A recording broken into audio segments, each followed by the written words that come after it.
All right, guys, here we are.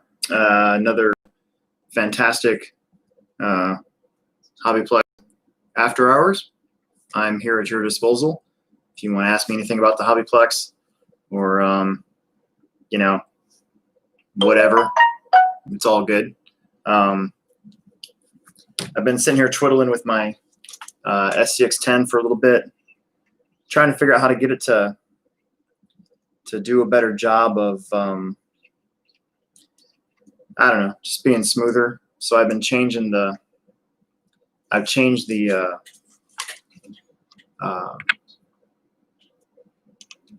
panhard mount link here a couple times, and I think I got something that I like.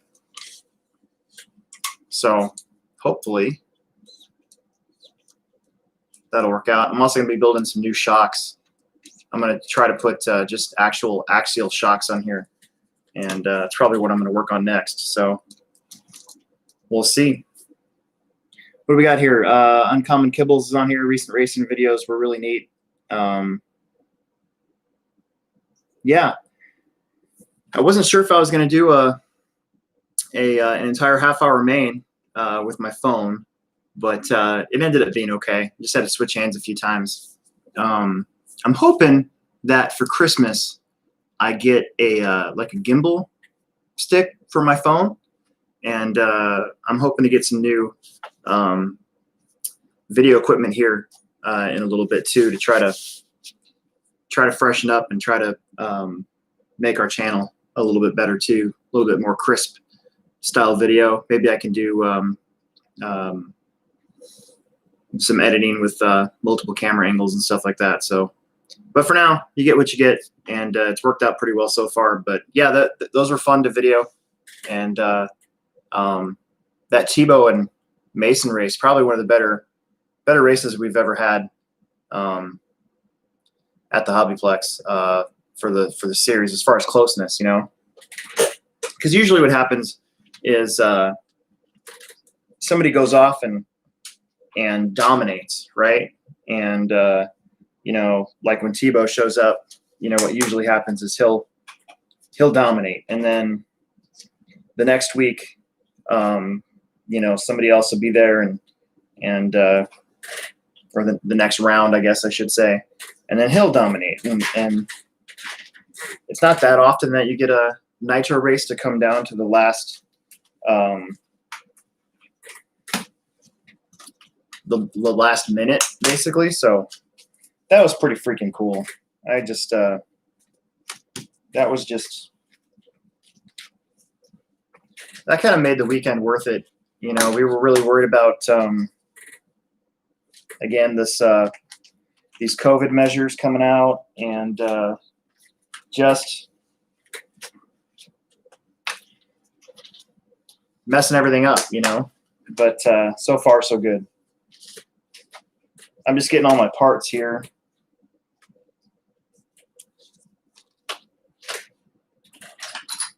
For these shocks I got to build. Shane Alberico's on here again. Daniel Bender's on here. Jackson Anderson's on here. Fluff is on here. Uncommon Kibbles. That's a good name.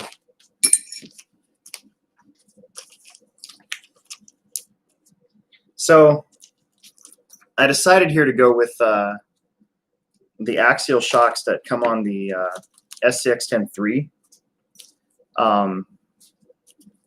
You know, for as many little quirks that build had, as far as, you know, the instruction manual being kind of off, and a couple things needed to be kind of sanded down or modified slightly to fit, the shocks are pretty darn good. And so we're gonna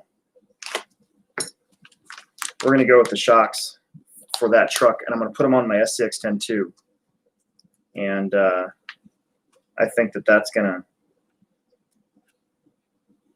make my primary crawler now super smooth. So Jackson's on here. He says he thinks he likes 8 scale more than 10 scale now. Well, yeah, when you win, you can do that. Just wait till Wait till your 8 scale breaks a wheel or something. Then you'll be like, I hate 8 scale. 8 scale is terrible. Shane ordered a MiniB. Could have also just bought one from Fastlane, your local hobby shop, like you're supposed to.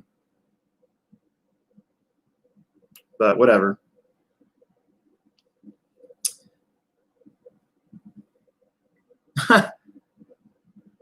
Yeah, was Emerson in high school? Wait a minute. Did Emerson go to the high school? What were they doing? Oh. So Jackson saw my son today. That's great.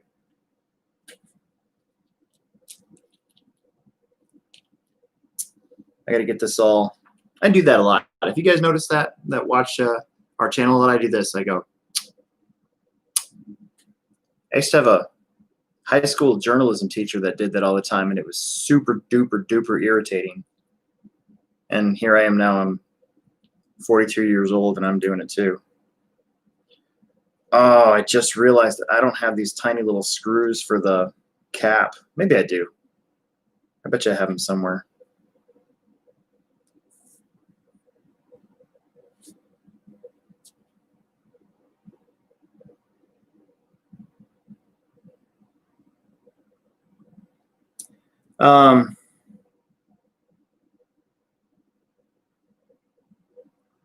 Well, first things first. So Jackson Anderson wanted to know what changes are coming to the techno round. I'll show you. So unless something happens, you know, hopefully the COVID measures we got will expire and we can just continue on as normal. But if they don't, right now, where are we at? So right now, this is not actually the way it ended up being, but Rene, come around the chump bumps, and then you come up, kind of switch back here, triple. Right now, there's a hump right here. That hump, that dirt's going to be moved over here, and it's going to be a little bit lower but longer. And then that's going to free up all this space right here for another big jump. So we're going to have 2 big jumps for the next one. It should be pretty easy to do, and shouldn't take me very long. That's probably going to be like a Monday night, all day Tuesday thing, and that'll be the week after Black Friday. So yeah, it shouldn't take me very long to do that. Should be really good.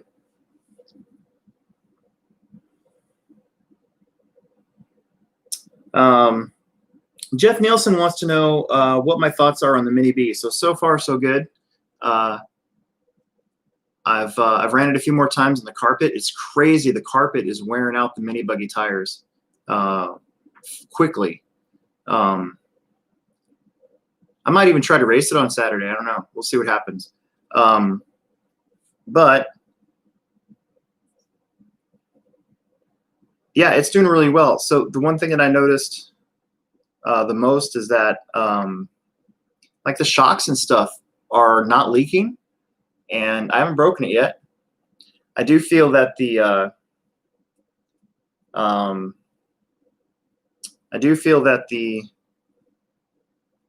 servo saver is a little sloppy and loose, but you don't really feel it when you drive it. You just you notice it when you're playing with it, that the front wheels kind of wiggle around a little bit.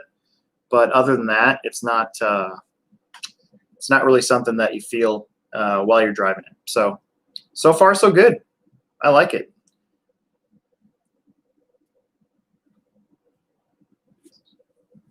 Jackson, they're still racing tomorrow night. The Hobbyplex is limited to 75 people, which is 25% of our capacity. So we don't have to cancel it as of yet. If Nebraska moves towards what they did in the spring, where they limit gatherings to 10 people, then we're going to have a problem. But hopefully we won't have to worry about that sort of thing. hopefully not.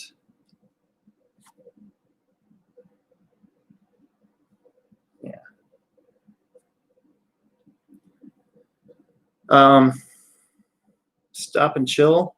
The MiniB, I would say the MiniB is for whatever. The tires that come on it are like imitation old BK bars, which is really cool. And I do think that I do think it works really well on carpet. However, if we had like a little mini track out on the dirt, the tires that come with it would be probably pretty good. So I honestly haven't even driven my MiniB on the dirt. Maybe I should do that tomorrow night. Just go out on the dirt and just have some fun with it. But everything else, right now, everything on our dirt track is kind of big for 1/18 scale. So I don't know how much fun that would be. I would like to build a track in my backyard. I don't think my wife would let me though. She'd probably get kind of mad at that.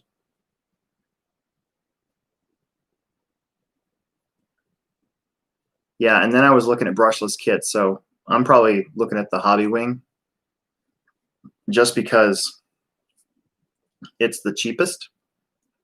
It's like it's $45.99 is what we sell it for, which means I get it for less.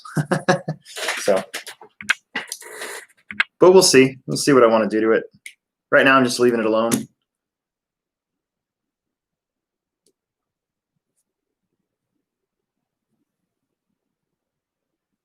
And yeah, so that's with that. We are racing this weekend. Tomorrow night, Family Friday Off-Road. I'm going to try to get to the store bright and early tomorrow and set up the carpet off-road. The on-road guys changed the layout because their winter on-road series round 3 is Sunday. And what they put down I can work with, and I think it'll be fun. I kind of told them, I'm like, just do whatever you guys do, and I'll deal with it, And we've done a really good job this year, especially of not having any tears in the carpet so far. We've gone through 4 rounds without a tear in the carpet. So should be really good. Daniel's going to the turkey shootout. I'm surprised your mom's letting you go to that, dude. Like, Iowa's having stricter COVID restrictions than we are. So have fun, enjoy yourself, win a turkey. Prism Z3s or Z4s better on Hobbyplex carpet. Black carpet, I actually think the harder compound is it Z3. I think that's the harder compound. That's probably what you want. There's more than enough traction at the Plex. So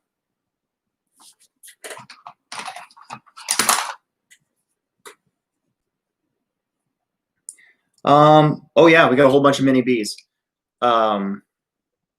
We had it's weird. We had all the colors and everything on back order. We got a ton of black and a ton of blue, and the yellows are all gone. So, but we're not going to run out anytime soon, let me tell you. So we've already sold 5 of them today. So if you want one, probably a good time to get one here shortly, because I believe they're not open stock either. So once they're gone, they're going to be gone for probably a month or 2. And just the way the world's working right now with production and everything, and this pandemic has actually brought quite a bit of business to small hobby stores and stuff. It doesn't sound like it should be that way, but it is. And yeah.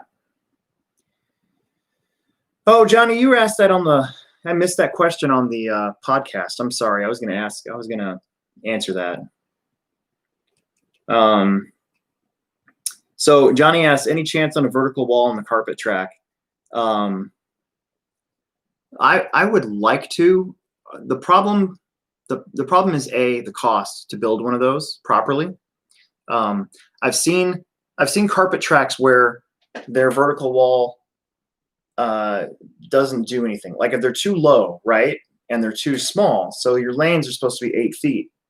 So that means that a good vertical wall should have be at least 16 feet wide, and then at least tall enough to actually be able to use it. So you're looking at probably 15 to 16 feet tall. So it's a big chunk of wood. And the only place that we would be able to set it up on the Hobbyplex carpet, just because of the way that it's sitting, is way in the far northeast side of that track. It's the only part of the track that has any sort of like square edge. Otherwise, this corner is angled, this corner is angled, and this corner is angled. So it's pretty tough. So probably not. I think it'd be cool to have, but I think we've been able to get by without doing that. It's also kind of cliche now on a carpet off-road that you got to have the vert wall. And then the only other thing is we would have to build it in a way that it can be taken down and stored somewhere. And we're pretty much out of storage space. That's the only other thing for the carpet off-road. Anytime I build a new jump or something, well, we got to be able to pick it up and put it somewhere. And we're kind of out of space. So probably not anytime soon. Maybe one day. I don't know. Plus, I got to get somebody to build it because clearly I'm not a carpenter. So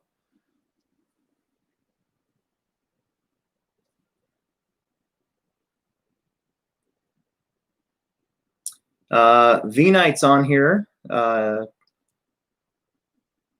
Converted a Mini E revoed all the to more of a trail crawler.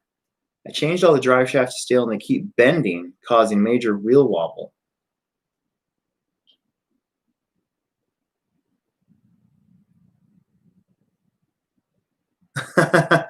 Hold on. Johnny just said, don't use whoever built the ramp you used to jump your house. Yeah, thanks. That was me. Actually, that jump was pretty strong. The last one was. The jumps we have, they're built to be lightweight, right? Because you got to be able to pick everything up and put it away. So they're not, they're not made for human durability, I guess. They're not made for humans, put it that way.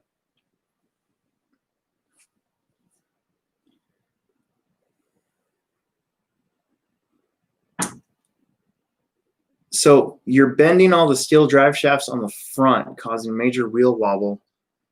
So I guess my question is would it be the, see if I got something here that it can kind of, not really. Is it the dog boat, like the actual drive shafts going to the wheels that are bending?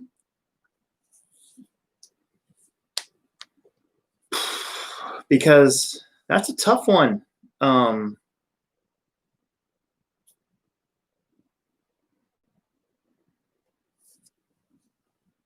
What brand are you using? That's a good question. What brand are they?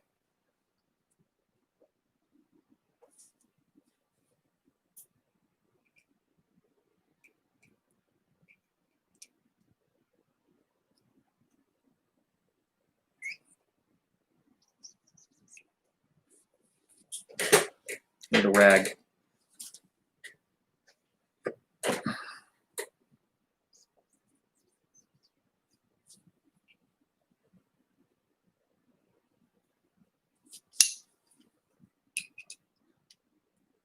So I'm trying to think, if you're trying to use it as a crawler, you want your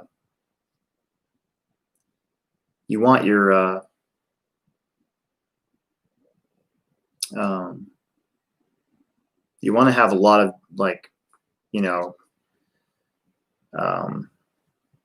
not flex, but you want your a lot of arm droop and stuff. You know, they do make a Summit, which is, you know, just another version of the E-Revo, the little mini E-Revo. And they do make specific drive shafts for the Summit. So I guess if you're not using those, you could give those a try, because they have the right angles for the Summit. Because the Summit, the 1/16 scale Summit, is basically Traxxas's version of the big Summit, right? Which is kind of like a crawler, although it doesn't have any sort of like locking diff mechanism or anything. Energy, okay. Well, you know, I'm not gonna disparage any brand. Energy makes a lot of good stuff. I would say if you've bent 3 of the same brand, maybe it's time to try a different brand. But I would also say to look for the Summit drive shafts. It's a different drive shaft than what the E-Revo actually uses, and they are I think they're metal. It's like a CVA, and it's got the plastic sliders. So it's a mixture of metal and plastic, but it's made for the Summit, which is supposed to be not necessarily an all-out bash car, but more like kind of like their little crawler. Even though people bash with it anyways. Daniel wants to know, is there a lot to change on his B74 to Clay? Probably not.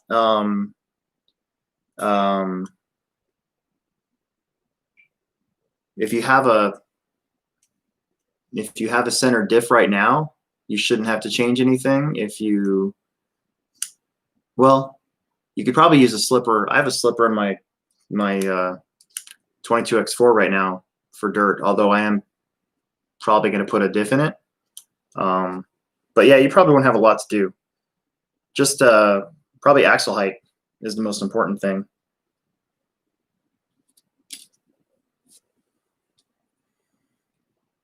Yeah, V-Knight, the Summit is only taller because it has more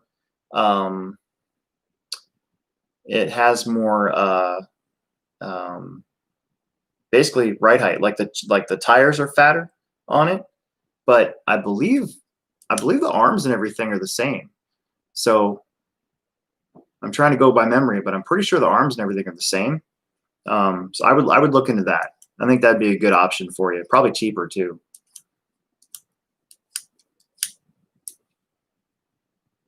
Yep, no problem. I hope that works. Let me know next week or something.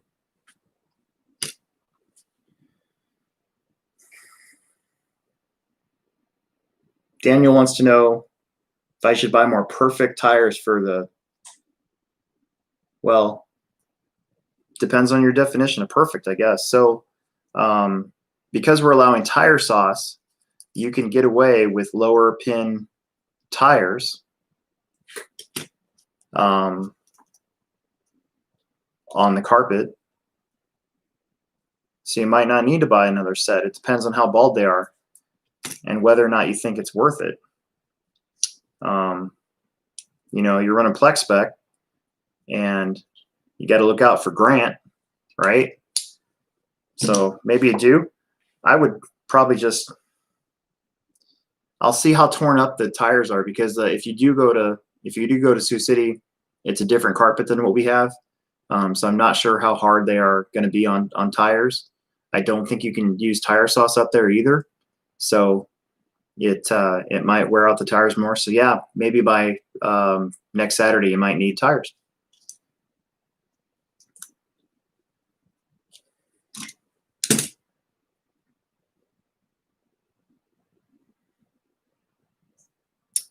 Stop and chill. You mentioned switching slipper and diff. What are they and why? Well, okay, so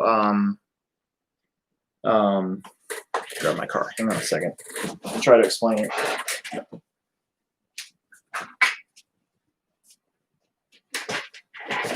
I'm not Will, so bear with me. Will's a lot better than this than I am. So here's my 22X4, and right here I'm still running the stock slipper clutch. So just like an off-road two-wheel drive car, it has a two slipper pads, and they're clamping down on the spur gear, and then you can tighten the spring to allow that slipper to slip. Let the spur gear slip before it grabs everything else and goes, right? So it's basically a traction control device. So typically, if you're running like 13.5, you don't necessarily need anything more than this. But what a diff does is it basically does the same thing, but without the spring. You're controlling that that traction level by the amount of the thickness of diff fluid that you use, right? So if you put in a center diff and you put in 1,000 weight oil, which you should never do, basically what that'll do is whichever side of the car has the most traction, it'll pull that from that side of the car, right? So if you thicken it and go to what most everybody runs, which is like 200,000 weight oil, maybe 300,000, some have been playing with, it's really thick, right? And so at that point, the amount of traction that's available to the car is equally provided to both wheels, right? And you can adjust that. Say you're most of the setups are made for high grip like our track. But say you're out on a big, loose, dusty dirt track outside somewhere, well, you would want to soften your center oil up to allow the car to find its traction more. It's just like on a slipper clutch on like a two-wheel drive and a four-wheel drive car. If you're having trouble getting grip, you can loosen that slipper clutch up a little bit, let the car slip more before it grabs, and it's traction control. So that's all it is. It's for 13.5, a lot of guys like a more direct feel, and so they'll run the slipper almost clamped all the way down. Mod guys, need a smoother car, and that's why you'll see most of the mod guys, all of them, running a center differential with diff fluid. I hope that that's right. I'm pretty sure that's right. So, but I think that's a good explanation. I think I did all right.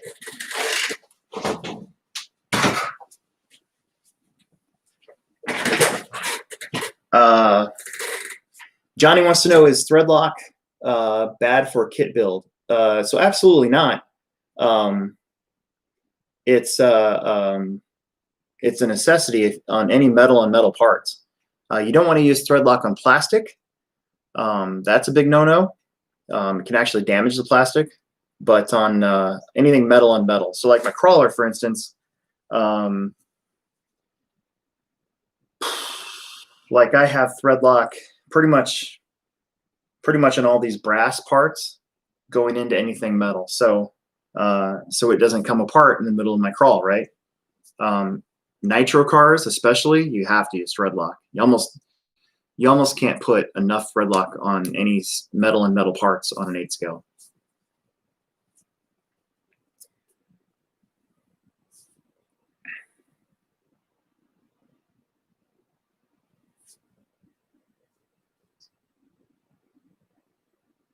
Raven selling rear prisms on Facebook. Buy them. Why not?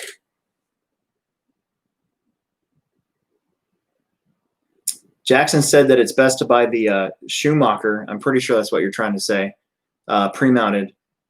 Schumacher tires are pretty darn good, and they seem to wear the best. So if you're not a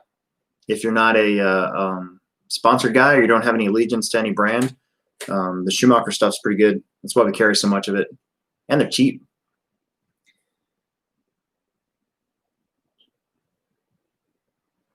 I also installed a locking differential in both front and rear. Good or bad idea? Yeah, that's probably fine. If you're going, I think if you're going super fast, you know, what locking diffs do, right? On a crawler, for instance, we have front and rear locking diffs, but our stuff's not made to go very fast. It's made to grab and pull you over stuff. So if that's the effect that you're doing, locking diffs will be just fine. You will notice that you can't turn, and that's because you don't have any diff action to let your car rotate.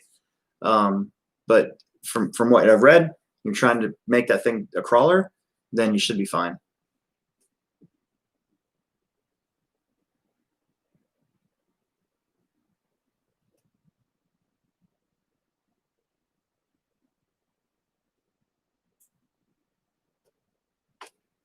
So, hooray. I'm going to grab some shock oil.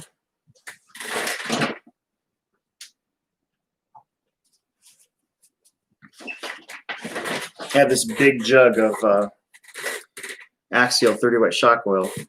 So just to show you guys what I did, so I'm building these the same shocks that are on my Axial 3. I just made sure that the shock rod lengths were the same on each one. So calipers, check the stroke, make sure that they're even on both sides, and looking good. So I'll be ready to fill them up and go from there. So I did forget to get these cap screws. It's kind of a bummer.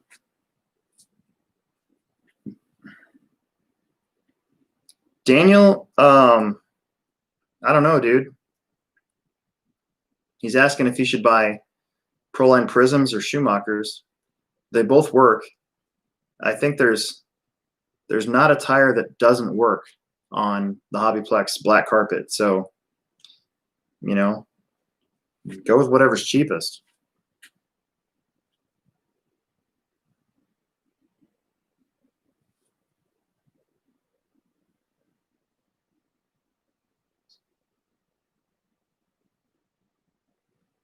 I ordered a Ryan 38 shorty packs a month ago on sale for $27.50 a pack. That's a great deal. Heck yeah. At that price, ain't nothing wrong with that. Is an MT44 worth the jump in price, or would an MT4 be good at entry level? So, you know, if you have another 120 bucks to spare, I really like my MT44, but in all honesty, there's not a whole lot of difference between the MTS and the MT44 as far as speed or anything like that goes. So I mean, you know, if you're worried about the price of it, you're not going to lose anything by getting the MTS. It's a good radio. I'm glad they still make them. We actually just started ordering those for the Plex. So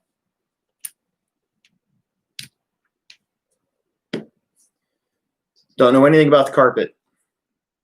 Don't know what to tell you on that one. Oof. Okay, so this is kind of embarrassing, but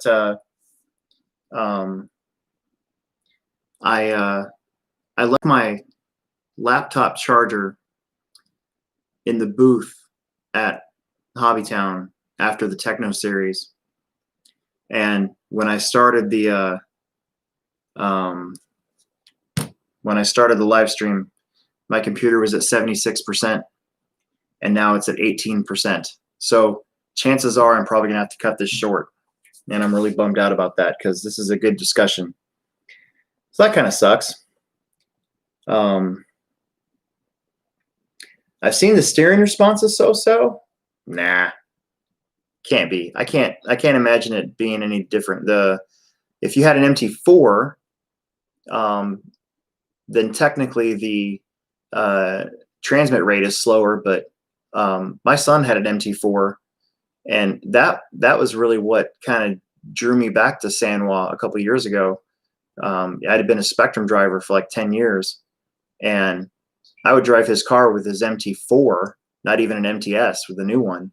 And I'd be like, what the heck? Like, why is your car so much better than mine? And then one day I took his stuff and put it in my car and drove it. And I'm like, what the heck is going on? So, I think you'd be fine. Yeah, the MT44 is supposed to be faster, but the only way you'd be able to tell, really, and this is what I tell people in the store, is if you have really good digital servos.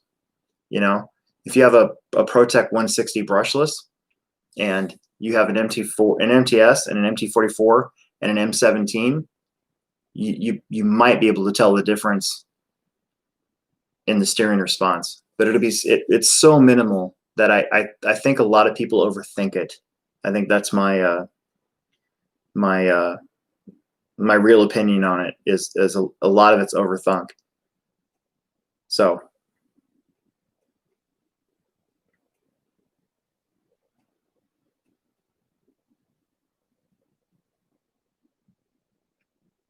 yeah, 160 SS, same thing. You know, that's a good digital servo. 160T, it's all good stuff.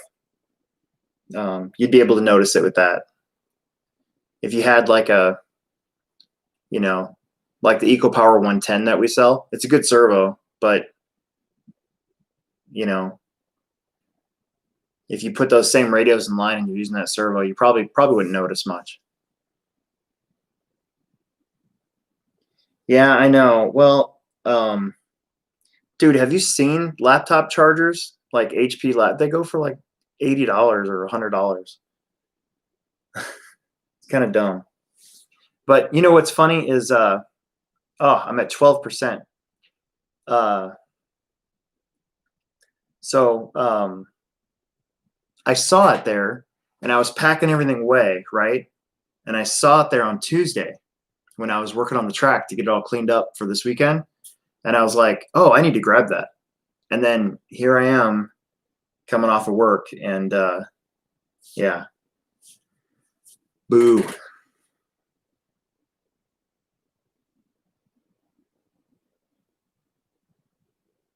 Yeah, Riley's right. You kind of have to. You kind of have to. That's why I think, you know, a lot of times guys can overthink the whole radio thing. You know, a good entry level radio is going to get you a long ways, and you're better off just getting like track time instead of wondering if another radio is going to, you know, be faster than the other one. I mean, I don't run an M17. I've got an MT44. So does my son, and we do fine.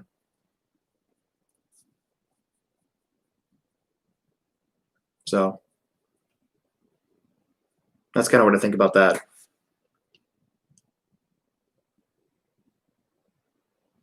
Well, I'm still at 12%, so we'll see how far we can go. Dumb.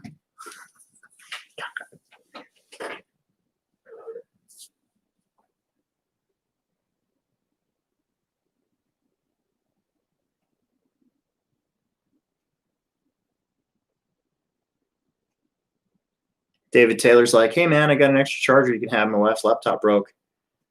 So yeah, cool.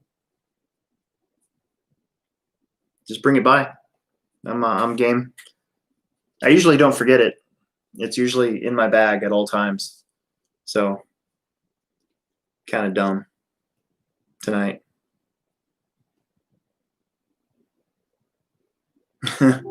Right? Uh-oh. There it went. I'm at 8%. Crap, and we're only at like 40 minutes. Man.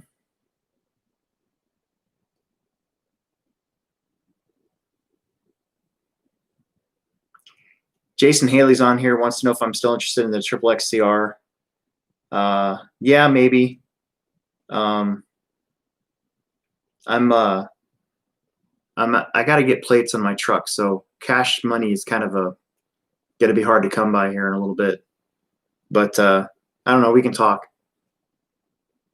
I already have one, so it's kind of like, do I really need another one? But see all my buggies. There was a B2 on a Facebook like auction site today, this weekend, and I was like, I want to buy it, but I can't spend any more money. I like being married, so gotta watch that.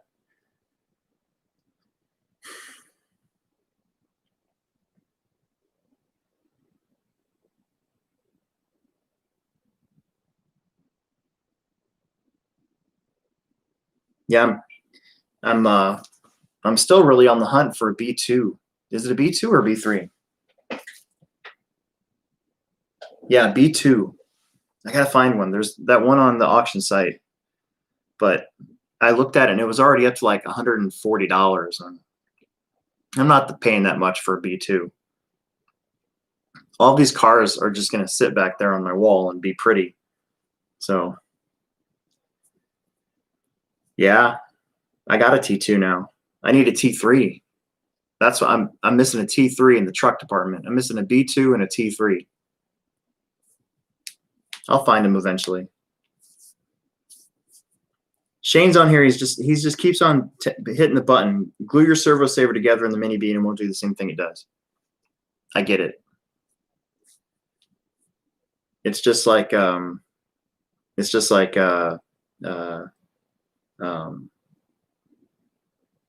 a straight servo horn on there. Still at 8%, so that's good. NTG2, is that the Losi car, Riley?